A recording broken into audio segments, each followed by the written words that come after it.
Hey everyone. You know how some experiences are so bizarre and horrifying they defy all logic and riddle your brain for answers? Well, this next story is one of them. An encounter that would shake a man's grasp on reality, right to his core, and make him question every little shadow and snapping twig from that night onward. So brace yourself and tighten your belt as I share this insane story of how Officer Jeff Hartman came face to face with an apex predator, and how he somehow managed to live to tell about it. Officer Jeff Hartman was no stranger to getting weird calls. In his 15 years as a cop in the small logging town of One.Oakridge, Oregon, he'd been sent to investigate plenty of strange situations and sightings, but more often than not, they didn't amount to much. So when the dispatcher relayed a report of a massive hairy beast stalking some campers up at Salt Creek Falls Recreation Area around 10 p.m. one Saturday night in July, Jeff didn't get too worked up. Probably just a couple of kids who got spooked by a bear or some other harmless critter, he figured. He even secretly wondered why people went camping if they were so easily spooked. But when Jeff pulled up to the campground in his squad car, the situation seemed more serious than he'd expected. A family of 4 from California, a husband, wife, and 2 teenage kids, were huddled outside their camper, packing up their gear as fast as they could. The wife and kids looked terrified, eyes wide and jumping at every little sound. Even the dad, a big, athletic-looking guy who seemed like he could handle himself, had a spooked expression. Jeff approached them slowly, hand resting on the grip of his holster in case he needed to grab his gun. "Evening, folks. What seems to be the problem here?" The dad, who had introduced himself as Mark, started explaining what they saw in a shaky voice while his wife clung to his arm. "Officer, I know this is going to sound crazy, but we were just sitting around the campfire after dinner when we heard these heavy footsteps coming from the woods. At first we thought it might be a bear, but then we saw it." "Saw what?" Jeff asked, his instincts telling him this wasn't just another bear sighting. Things were about to get a whole lot weirder. This huge creature stepped out onto the edge of the clearing. It was bigger than any human. I mean, it towered over me, what I could tell, Mark said, the fear audible in his tone. Covered in reddish-brown fur, with these long, powerful arms, the face looked almost human, but not quite.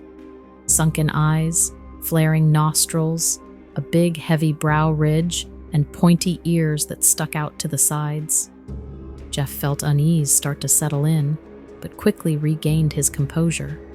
He asked Mark to go on describing what happened. It opened its mouth and let out this deafening roar, like a bear's growl, but way deeper, almost like the deepest sound I've ever heard. That's when we grabbed the kids and ran for the camper, locking ourselves inside. I called 911 right after that. As crazy as the details sounded, Jeff could see the witnesses weren't making this up. The wife and kids kept shaking their heads vigorously, seeming to relive the terrifying moment whenever Mark mentioned certain details. Officer Jeff told the family he would do a quick search around the campground and see if he could find any sign of the creature, though he didn't really know what he was looking for. He started off on his search, and within minutes heard the family tear out of the area without so much as a goodbye. He wished them well and continued on with his search.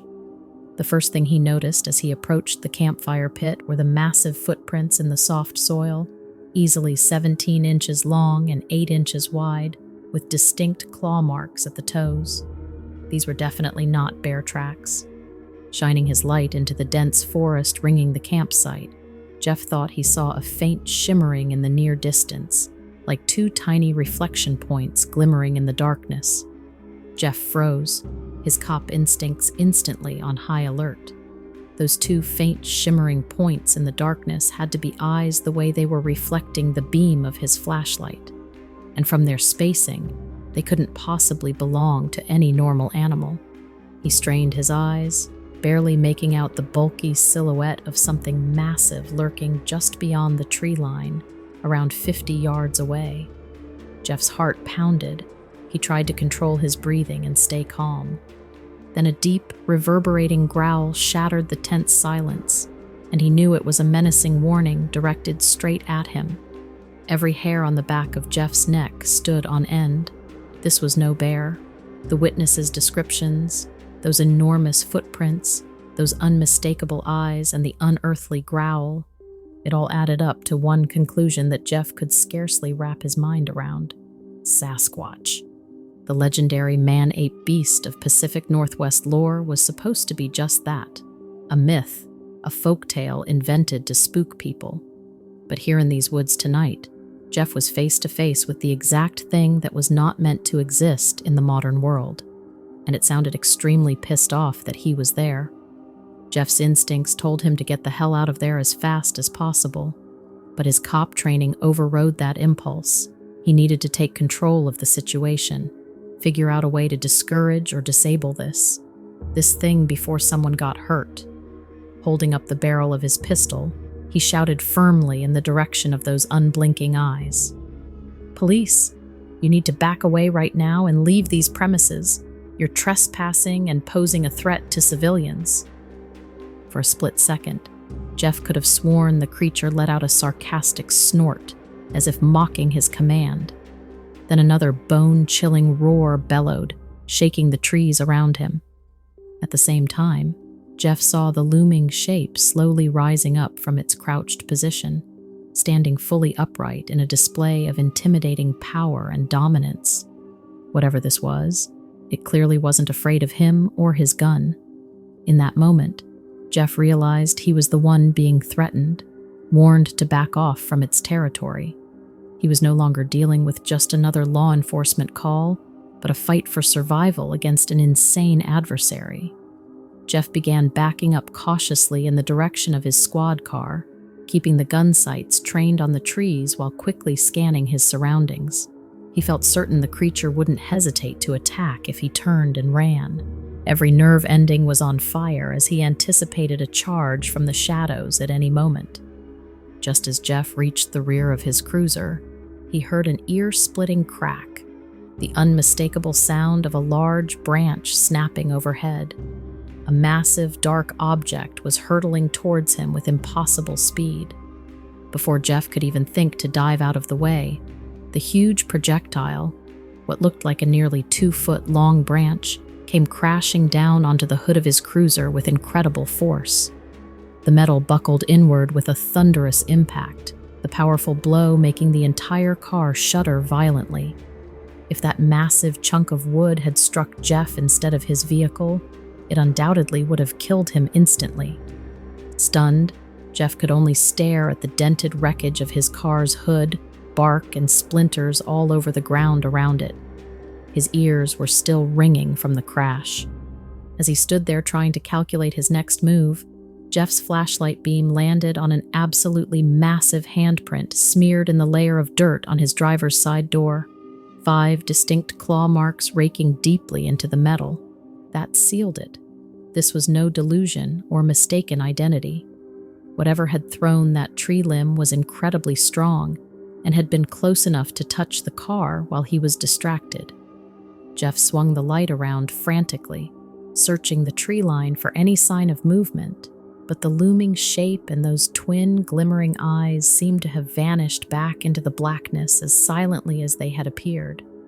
Accepting that there was nothing more he could do alone against this predatory threat, Jeff quickly jumped into the cruiser and threw it in reverse, tires kicking up gravel as he peeled out of the campground at top speed.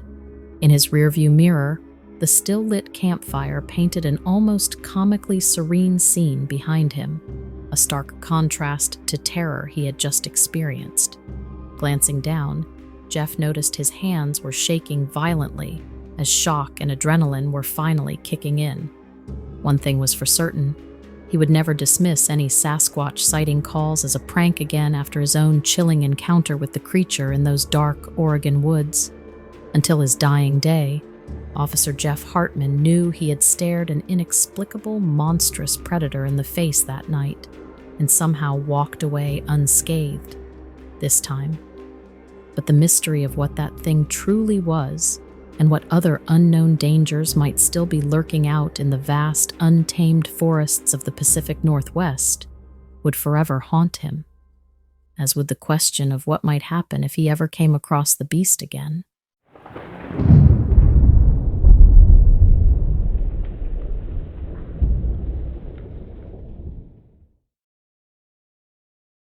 It was a warm day in late May when Sarah Jenkins, an archaeology professor at Arizona State University, took a group of 12 students on a field study trip to the Grand Canyon. Their goal was to survey and catalog Native American artifacts in a remote area near the South Rim, several miles from the main tourist trails. After establishing a base camp, Sarah and her students spent the first 2 days carefully excavating and documenting pottery shards, arrowheads, and other remnants of the ancient ancestral Puebloan culture that had inhabited the region centuries ago. The work was slow and painstaking, but the students were engaged and made good progress. On the third day, Sarah divided the group into 2 teams to cover more ground efficiently. She led a team of 6 students about a half-mile from the base camp to a promising site she had identified earlier. As they worked, carefully brushing away layers of dirt and marking off grid sections, Sarah kept having the feeling that she needed to check over her shoulder. She glanced around periodically, scanning the scrub brush and rocky outcroppings surrounding them, but saw nothing out of the ordinary. After a couple of hours, she tried to dismiss the uneasy feeling as her imagination. Around 3 p.m., several of the students began remarking about a peculiar musky odor that seemed to be growing stronger. At first, Sarah thought maybe a small animal like a skunk or fox had wandered too close, but the scent was stronger and far rangier than anything like that. It made her nose wrinkle involuntarily. Then, without warning, a massive, hair-covered bipedal creature emerged from behind a large boulder not 50 yards away. The massive beast was insanely tall, covered in shaggy brown fur except for its face, hands, and feet. It looked powerfully built like a silverback gorilla, but shaped like a deformed human. As it turned its head towards them, Sarah was struck by its utterly alien features: a sloping forehead, high, protruding cheekbones, and sunken eyes set far apart on a face that extended into a short-barreled muzzle filled with jagged teeth. Several of the students began screaming in terror at the sight of the creature. Sarah instructed them to try and stay calm as she fumbled for her camera, but the sudden movement and noise seemed to startle the Sasquatch.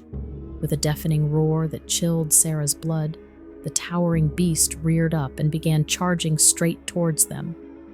"Stay together and back away slowly," she shouted to her students, trying to keep her voice calm and authoritative. The 6 students huddled close, barely able to comprehend her. 2 of them began crying hysterically. Sarah locked eyes with the creature as she and her group inched backwards step by step. The Sasquatch's small black eyes burned with animal rage and aggression. When they had retreated about 20 yards, the Sasquatch surprisingly stopped its forward advance. It reached upwards and then pounded its enormous chest and let out a series of ear-splitting roars and howls that echoed through the canyon walls around them. Sarah could feel the screams rattling in her bones. To her relief, the creature then abruptly turned and lumbered back behind the boulder where it had first emerged. Sarah didn't wait to see if it would reappear. "This way quickly," she hissed to her terrified students. They hurried away from the site in the opposite direction, moving as swiftly as possible over the rocky terrain while trying to keep quiet. After covering about a quarter mile, Sarah stopped and did a head count, her heart still pounding wildly. All 6 students were present and appeared unharmed, though white as sheets and barely able to speak. With shaking hands, Sarah pulled out a satellite radio and contacted the other team members back at the base camp, tersely explaining the situation. The rest of the students were instructed to pack up all the gear and research materials immediately. When they were together again as one group, Sarah knew they would have to abort the field study and evacuate the area as soon as possible. But how could she explain the mythical creature's existence and behavior? What did its appearance here actually mean? As night fell over the vast canyon lands and the students set up a guarded perimeter, Sarah knew they were not alone out here as they waited for daybreak to leave. The night passed slowly for Sarah and her students as they took turns keeping watch in pairs.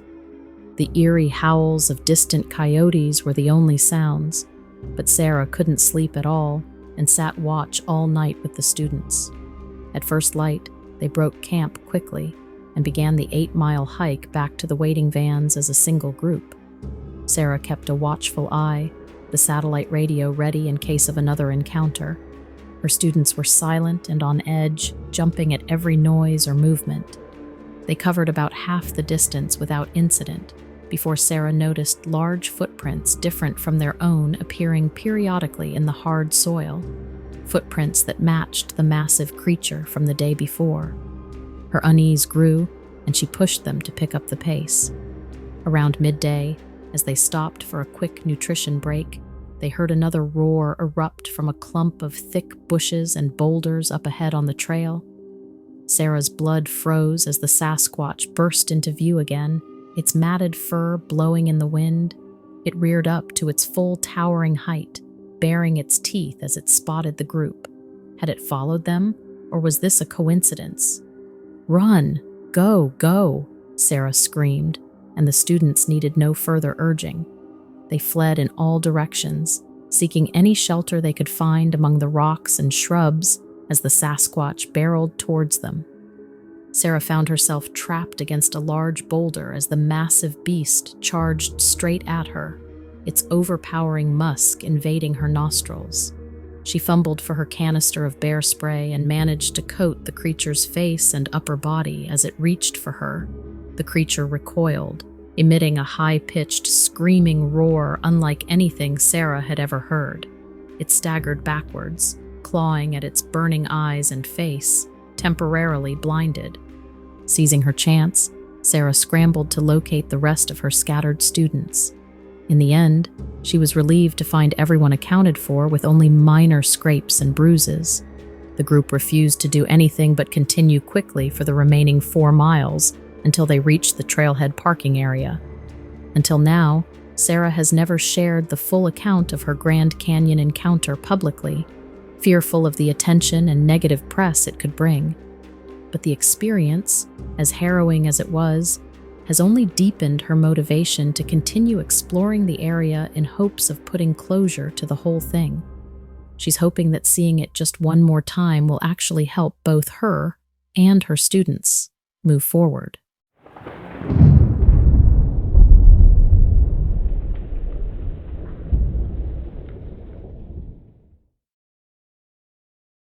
Have you ever been to Mount Hood? It's a volcanic ridge on the northern border of Oregon.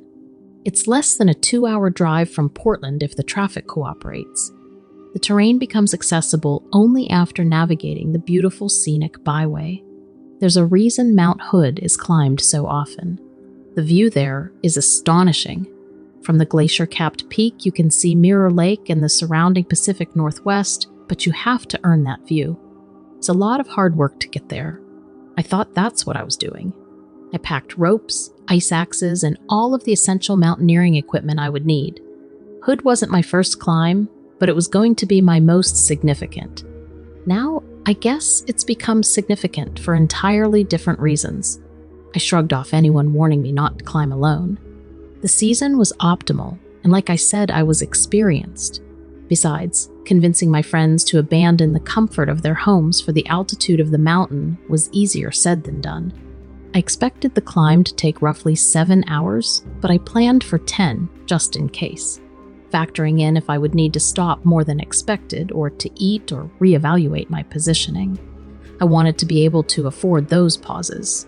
My plan was to reach the summit, then descend to a suitable location for camp, then finish the climb back down once dawn started rolling in. Things went so well at first that I forgot the scope of the mountain. I forgot to be humble or cautious. I reached my destination in just 6 hours and stood there at length in absolute wonder. When I eventually collected myself and resolved to begin the first half of my descent, I realized that Mount Hood hadn't been as idle as I was. The snow behind me had shifted in a way that made my path unintelligible. I braved as much as I could before lack of visibility demanded that I choose another route down. And now time wasn't on my side. I'd need to set up camp soon. A reminder to not underestimate the mountain and to not be so arrogant. But I'd memorized several of the routes up and down the mountain. I knew I could find another one if I was careful, and so I started to recalculate. But I didn't just find another route. I also found what was perhaps the mountain's only other resident in the area. But, unlike me, this resident was designed to live in that icy climate. It was designed to thrive there, and most importantly, to blend in. It was designed to be the mountain's apex predator. And when it saw me, it knew at once that I was only prey. To navigate from one path to another, I had to move along the side of the mountain. A ridge of ice separated me from my goal. I held the ice pick tightly in my hand and pulled myself over the ridge. However, instead of seeing safety on the other side, it was the creature looking back at me. It must have heard my pick striking the ice. Its beady black eyes were already fixed on my location when my head peeked above the edge. Its dark earth-colored fur and the thin layer of snow coating its back and shoulders helped it disappear against the backdrop of the mountain. If it wasn't for the slow rise and fall of the creature's chest and the wisps of condensation that fled its lips with every exhale, I might not have seen it at all.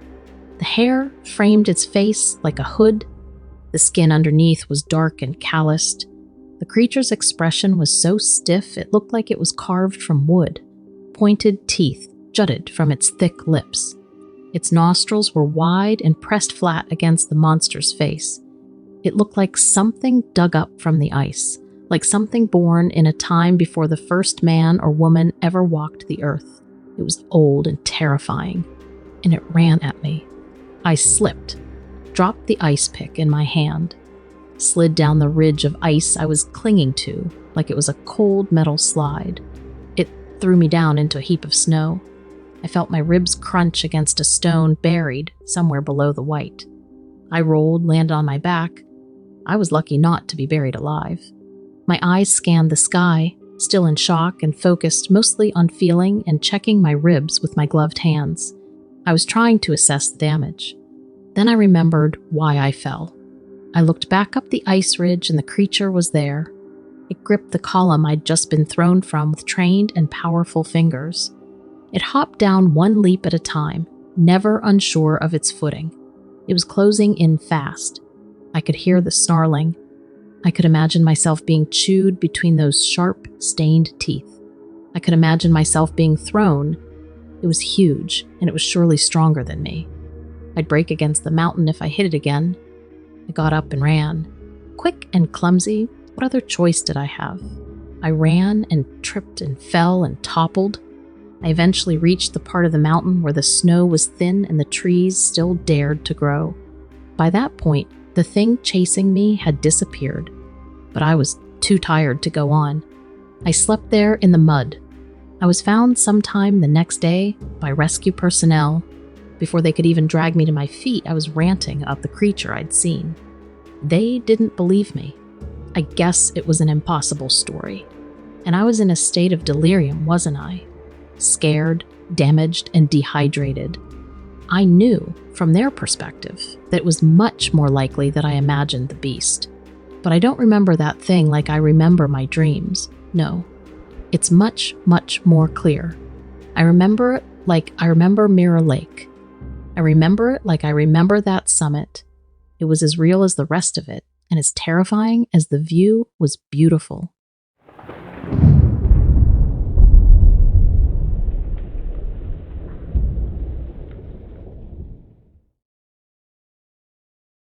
This is a story I've been sitting on for years now. You might find it crazy, and I'll understand if you don't believe me. I don't know if I'd believe it if I hadn't been there myself. It all happened late one night about 5 years ago now. My buddy was working at a lab next to an army base in northern Utah. The lab was built into the side of a mountain. When he was hired, he was told the lab was separate from the base.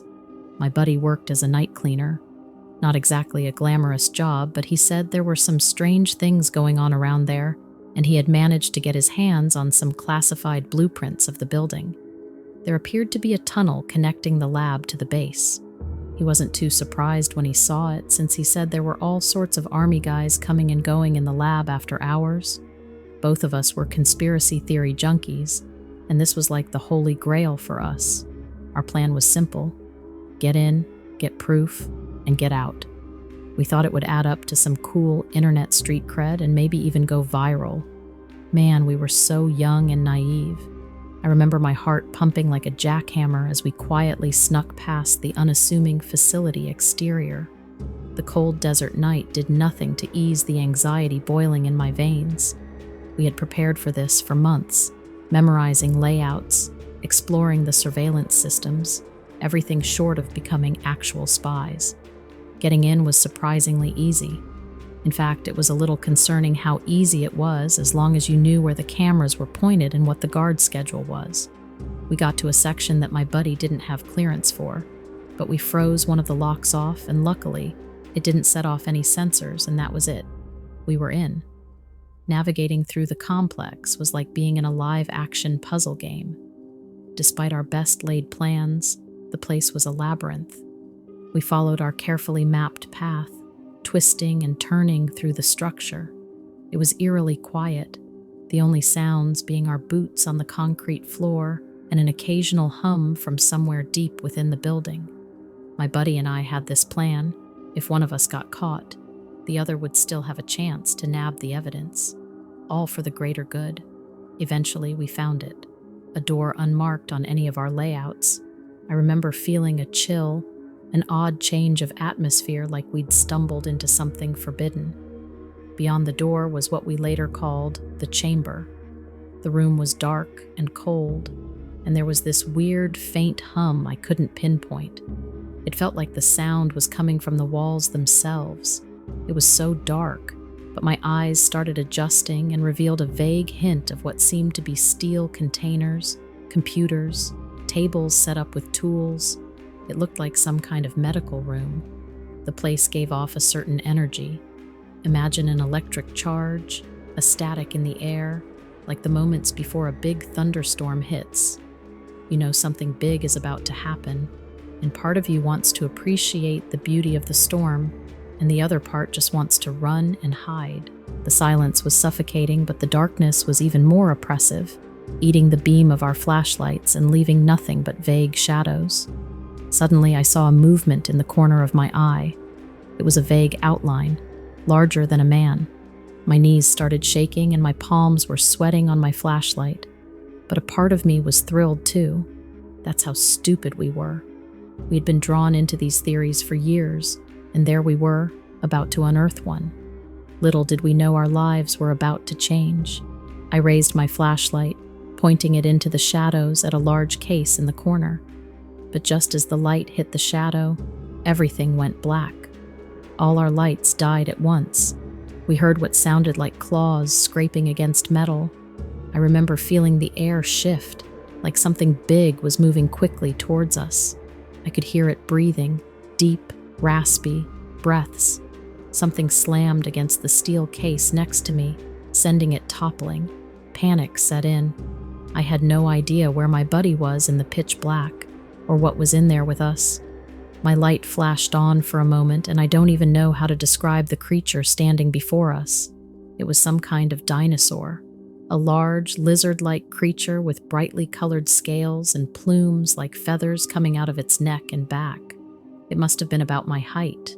Even in the minimal lighting, I could see that it was mostly red and yellow, but with hints of green and maybe even blue. It looked like something out of a child's coloring book. I couldn't believe what we were looking at. It lunged at us, but a heavy chain around its neck stopped it in its tracks. The creature shook its body as it realized it couldn't reach us. I saw my buddy grab a folder from the table next to him, and we got out of there as quickly as we could. We got back to the house and immediately went through the folder we had stolen.